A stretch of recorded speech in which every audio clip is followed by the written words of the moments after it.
Hello again, everybody. Well, today we're doing a nice little revisit. Say hello again to the Tennessee Valley Railroad Museum.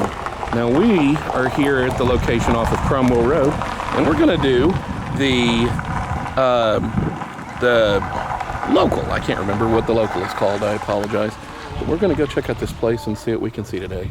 Let's go have some fun. One of the interesting things about this is you can actually hop up in a lot of these different cars, and they've set a lot of these cars up as independent kind of displays and little deals. So it's actually pretty cool. I don't know if we're going to get a chance to see all of them today, but we are going to get a chance to see some neat stuff. The Grand Trunk Western.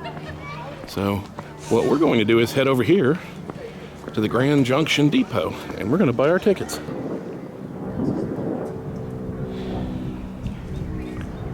Look at this interesting old depot. Anyway, let's go buy some tickets. And look out for the locomotive. Stop and listen. Well, hopefully this means that we'll actually get to be behind the 6:30 today. It's a steamer that they did a brilliant job renovating it.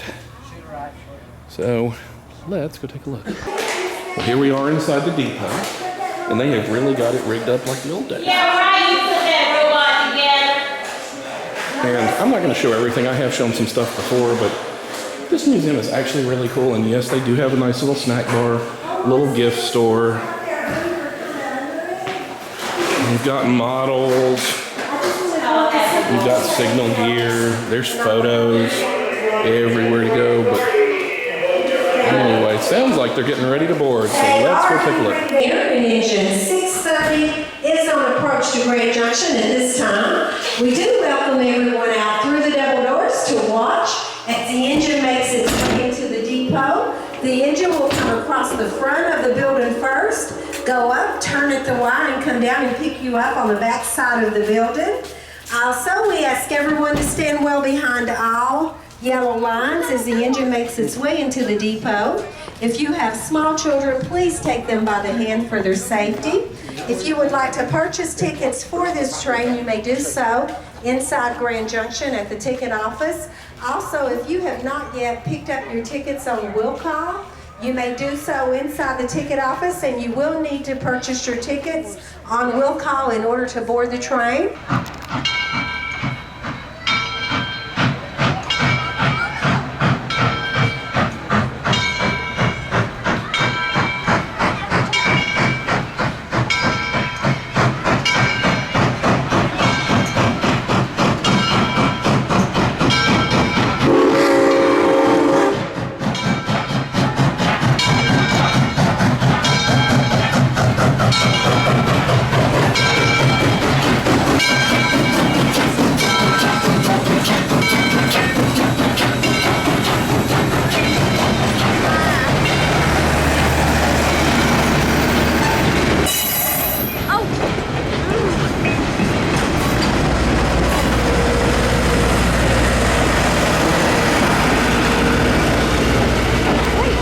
Soon, we'll be jumping on that.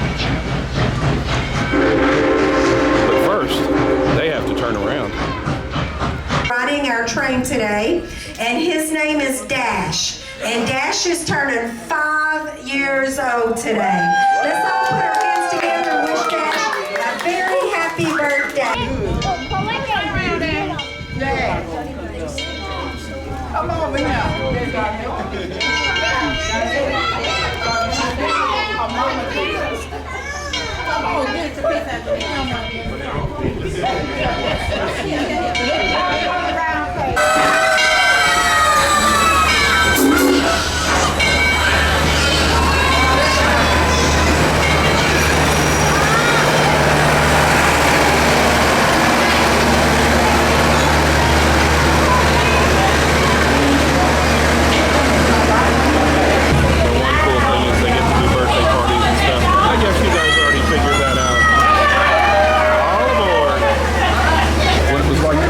things for general transportation. Had to be a pretty cool thing.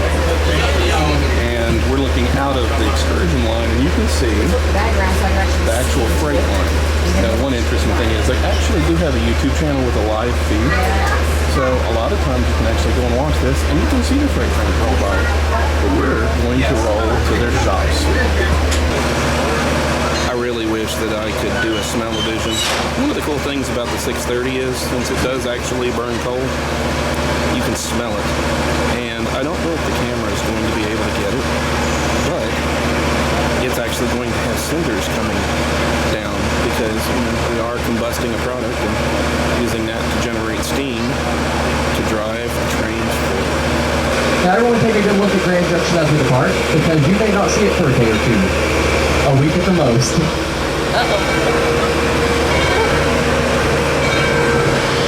Just a reminder, we do not have restrooms on board this train, so the next available restrooms will be in approximately 15 minutes at the East Chattanooga Depot. Now you're riding on one of the first railroads into Chattanooga today. This line was completed in 1859 by the East Tennessee and Georgia Railroad. The ET&G would merge with a number of other railroads over time to become the famous Southern Railway in 1894.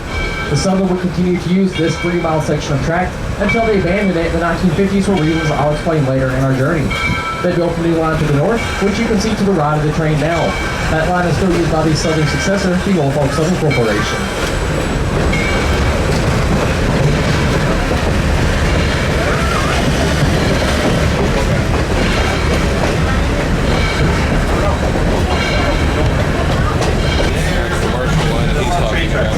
Right over there.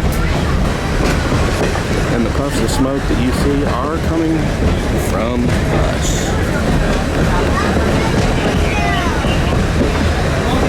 If you take a look to the left of the train, you'll see a gravel road. But that gravel road is the roadbed for the original 1859 roundabout, position in the first decade of the 20th century by the Southern Railway due to numerous occasions of flooding. As an example of this flooding on the left, you'll see a sign. To the right of that sign is a tree with a yellow line painted on it. That yellow line represents the high water mark from the Great Flood of 1867. At 9 feet above the track, it explains how this line had to be elevated. We're now crossing over our first bridge over South Chickamauga Creek. If you look to the left of the train, you'll see some stone piers. Those stone piers mark the side of the original bridge. On top of those stone piers would have been a wooden deck that goes over the run line. Now, the original bridge at that location. And yes, we are still dealing with flooding. 1861. Unfortunately, the engineer did not see that bridge was washed away in time. And, well, let's just say he and his train went for a swim.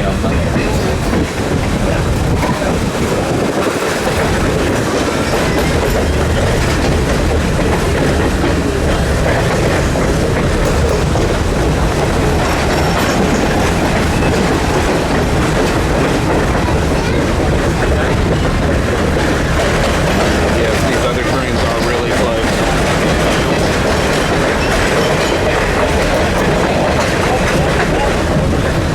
We're now crossing our second bridge over the West Van Atlantic Railroad. That is the first line into Chattanooga, being completed by the state of Georgia in 1850. That line runs from Atlanta to Chattanooga. It's still owned by the state of Georgia today. They currently lease it out to CSX. You can see that the flooding is still all in here.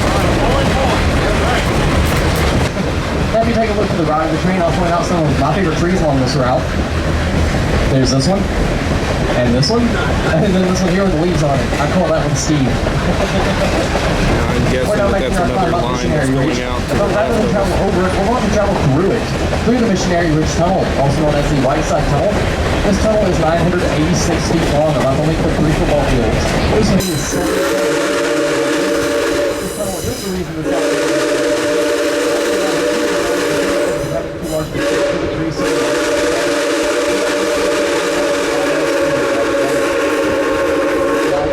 after yourself, all that encourage you to get them out, and shine them out the windows and illuminate the tunnel wall when you pass through. And for those of you riding in Coach 1000 in the middle of our train with those open windows, for your safety, I do ask you to keep all body parts inside the train at all times, as the distance between us and the tunnel walls is less than 10 inches at times. This tunnel cost an arm and a leg to build 161 years ago, and we paid for it to cost you an arm and a leg to travel through it.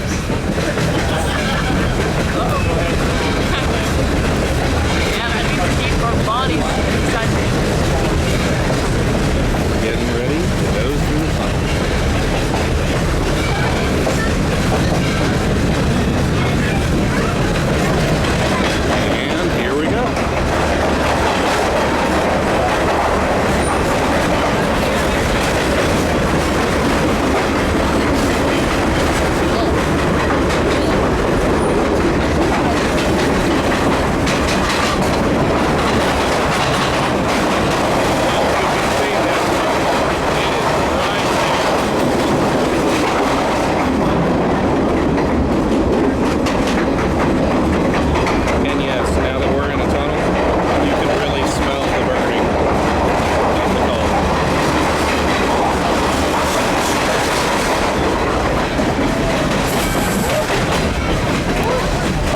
west side of Missionary Ridge. You can imagine traveling on a Southern Railway passenger train in the early 20th century, as this is how you would have approached downtown Chattanooga.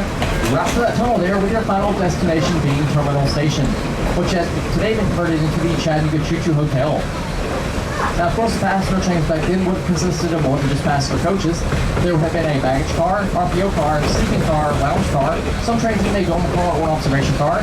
Then on most trains, my favorite, the dining car. If you're riding in the 1000 in the middle of our train with those open windows, that heavyweight coach was built in 1925 by the Pullman Company for the living in a house And if you're riding in the 906 at the front of the train where I'm speaking from, this heavyweight coach was built in 1924 by the Pullman Company for the Central of Georgia Railroad. If you look in the middle of this car, you may notice there's a wall separating the two halves of the coach. That's because when this coach was built, it was known as a Jim Crow car, used during the era of segregation. Once segregation ended, most cars at this top had that wall removed. So for some reason, the Central of Georgia kept this wall intact. When we acquired this coach, we decided to keep that wall intact as well, as a reminder of an unfortunate time in our nation's past. As they say, if you don't remember your past, you're doomed to repeat it. Now, this coach is believed to be the only coach in operation in the world today with that wall still preserved. Now, we've almost reached the end of our 3-mile section of track here, so in just a moment we'll be coming to a stop at our East Chattanooga Depot. Once there, you have the option of either staying on board the train for the layover, or joining me as we do a demonstration at our turntable, as well as take a guided tour of our back shops. And keep in mind, East Chattanooga is a working rail yard, so be on the lookout for moving locomotives and cars, and watch your step. There are a few rules here for your safety. Rule number 1 is please stay with the group at all times. Rule number 2 is please do not climb on any of the equipment, and rule 3 is, of course, have fun. Now, our depot here is open as well. There are drinks and snacks inside if you'd like to purchase any. There will be chips and crackers, waters, glass bottled sodas, some coffee, tea, as well as chocolates made locally at the Hot Chocolatier, and ice cream made locally at Clumpy's Ice Cream Company, including 2 original flavors you can only get at this depot, those being Smoking Cinders and Rocky Railroad. And if you have any need to use a restroom, there's also restrooms available in that depot. Now, once you've come to a complete stop, you may make your way to the exits. Once on the station platform, if you wish to go to the depot, it will be the building here on the station platform. And if you wish to join me for the turntable demonstration, take a left turn. Follow that pathway all the way down to the turntable, and then once you're at the turntable, please stay behind the yellow line for your safety. And I will join you there with before we'll continue. Now, please keep in mind our train is scheduled to depart for Grand Junction Station at approximately 4:20 p.m.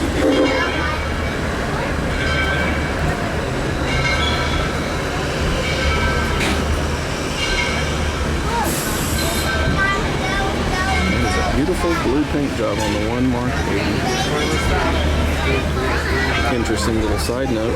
One of the old incline trains are actually here. If I get a chance to, I will go over and get a closer look and see how it has fared. Anyway, we're here and we're going to take a little bit of a look. Now, if people want to see what the turntable demonstration does, watch my older video. I'll put a link to it below. It's pretty cool, but I actually want to come over here and take a little bit more in-depth look at the incline, the old incline that I grew up with, and some more of these wonderful pieces of equipment over here. So let's take a look over here. Now you can see how they end up with these things and how beautiful these things end up being after they're repaired. A lot of times they get things in extremely poor shape, and these guys here do a brilliant job. Now, unfortunately, it looks like they've really stacked up a lot of parts and junk in front of it, but I'm going to take a quick little look, and we're going to see the original incline that I grew up on real quick. Now, at one point in the past, they actually had this set up where you could walk up to it, and you could take a look and take a peek through there. These days, looks like it's ended up being kind of a parts kind of place, and the windows are in bad shape, but we'll take a peek anyway. Now, like I said, I grew up with this one. Things have changed, but let's take a look and see what else we can see over here, shall we? You can see that they're doing the turntable demonstration, but we got to walk back over here to look in the shop. So let's go take a look. And like I said, this thing's going to go onto the turntable and turn around. But I have documented that before.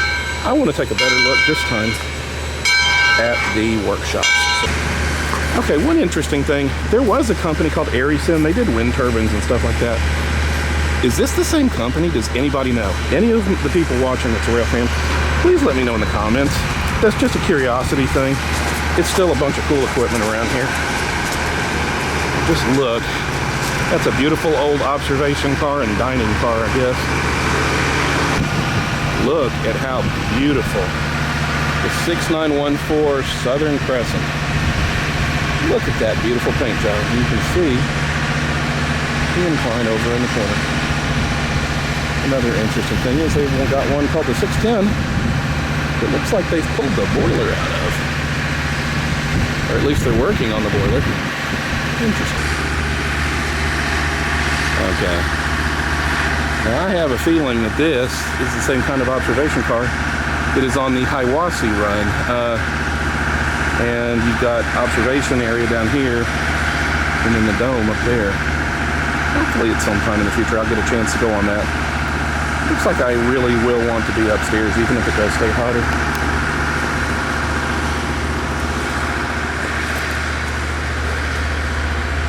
That's just cool.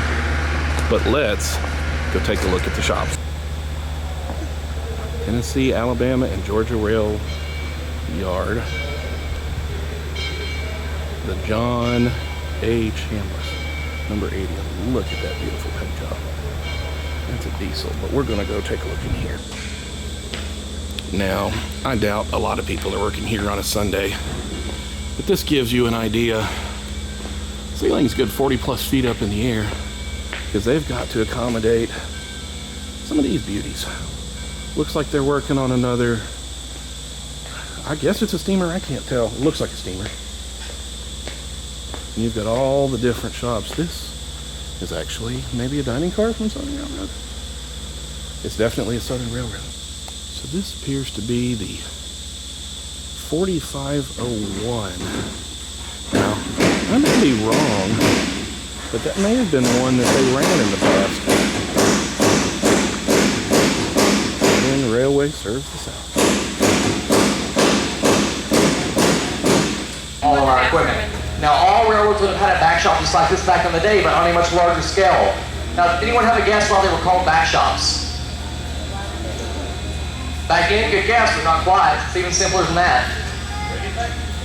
Also good guess, but not quite. Any other guesses? All right, it's because it's in the back. The back of the property, hence the name. Always in the back of the rail yard.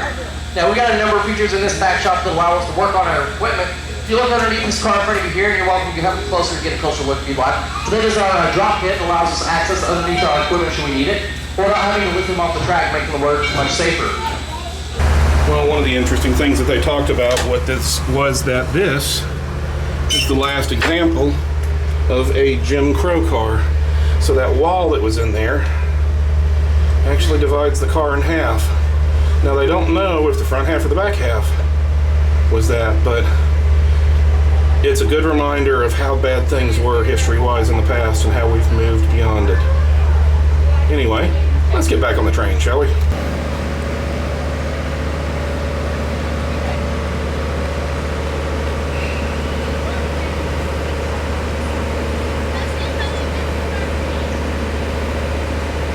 I can't swear to it, but I swear I just heard chickens.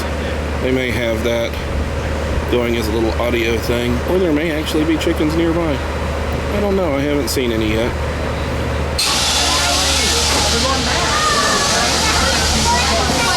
Well, since we came out on one side, I thought we'd go back on another side. So we're gonna go on this side of the tracks this time, without knocking my elbow off. 15 minutes. One more cheese.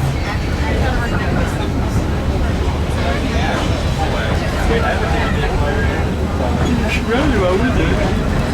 You should run to our window. They should go see what's going on. We're going back to one of those. Interestingly enough, I believe, I don't know if you can see that or not, I think that was a buzzard.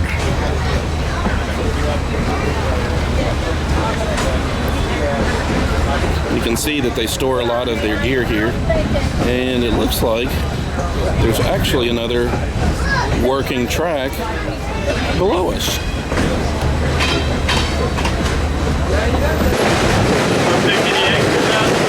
And what's interesting is that there is actually an old right-of-way down there, a step down. I wonder why it's...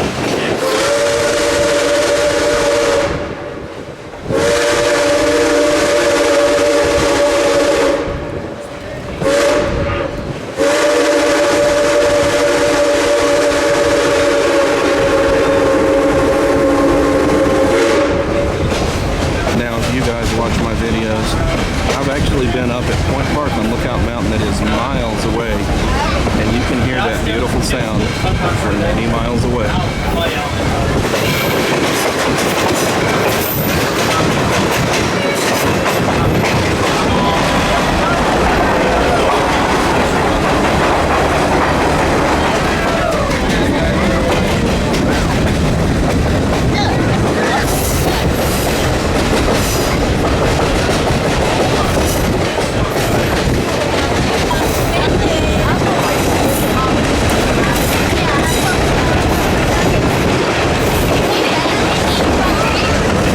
Tennessee Valley River Museum just leases slots on some of these old side tracks that are right next to their rig, because obviously this particular siding that's next to us has large sections of it missing.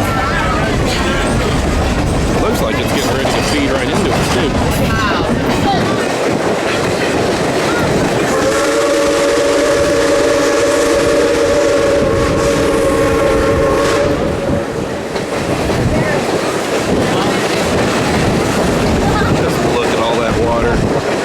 Still so much flooding going around the area.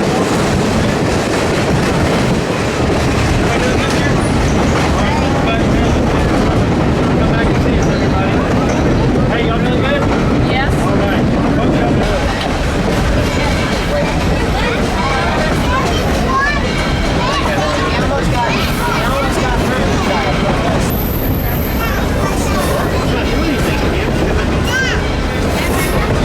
Now, just like I showed you in the beginning of the video, we are going to have to loop around, back up, and then come back to the depot.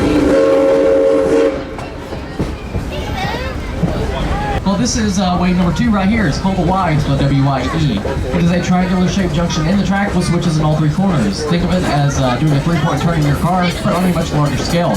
The upside to the Y is you get to ride while we turn the train around.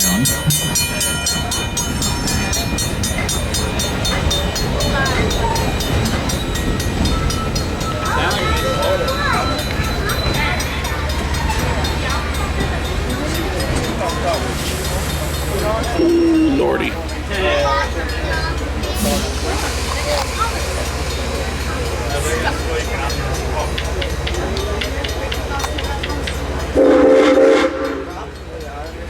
That's like a rule of the internet.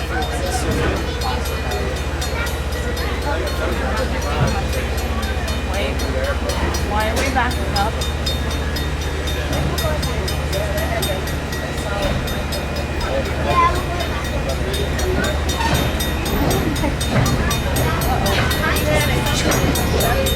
Train's going backwards.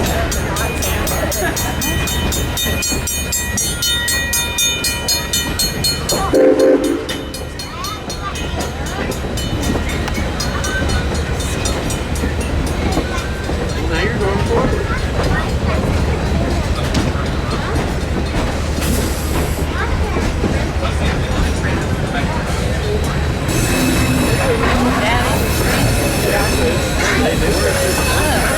Well, certain.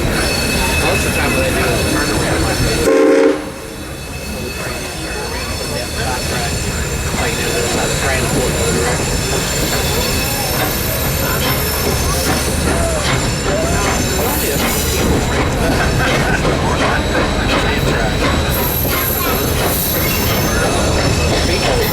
Their trains are very short.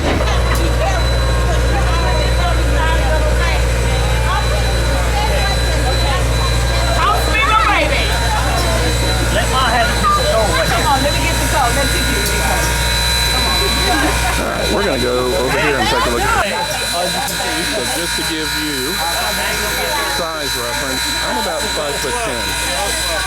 And this shows you how big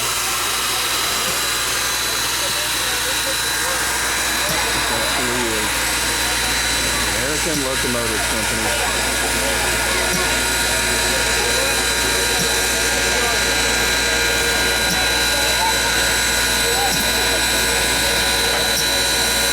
Southern Bellevue. Whoop.